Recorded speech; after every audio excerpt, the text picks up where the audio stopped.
Oui, nous ce soir on est là pour soutenir les jeunes qui ont occupé ce matin la préfecture d'Ajaccio et qui ont été violemment agressés par les forces de l'ordre qui leur ont tendu un véritable guet-apens à la préfecture.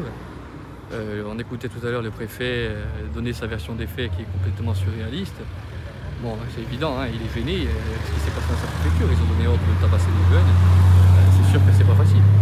Donc nous aujourd'hui, 2 jours après notre précédente action pour demander le départ du préfet, on demande avec encore plus de force le départ de M. Lelarge, qui vient aujourd'hui de franchir un pas en faisant usage de la violence contre notre jeunesse, qui est intolérable. Ici, pour nous, c'est choquant. Après, on dira entre guillemets, c'est habituel, hein, ça a toujours été la politique de l'État à l'encontre de la jeunesse en Corse. Quand les jeunes revendiquent, on donne des coups de bâton. Nous, on est toujours sur la même position, on demande leur rapprochement immédiat en Corse, la levée du statut de DPS, dans l'attente de leur libération, comme pour tous les autres prisonniers politiques. La préfecture donne une version avec des policiers violentés. Qu'est-ce que vous en pensez?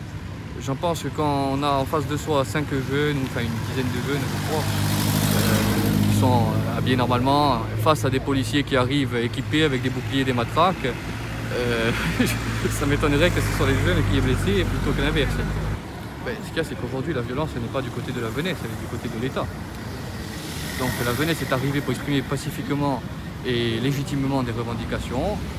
On a décidé de les sortir manu militari. Certains jeunes se sont retrouvés avec des points sur le crâne parce qu'ils avaient le crâne ensanglanté. Le recul, il n'est pas de notre part. Nous, aujourd'hui, on est toujours aussi déterminés à obtenir ce pourquoi le peuple s'est déterminé à de nombreuses reprises. Et on demande simplement l'application de la démocratie. On se mobilise toujours de manière pacifique ces derniers temps.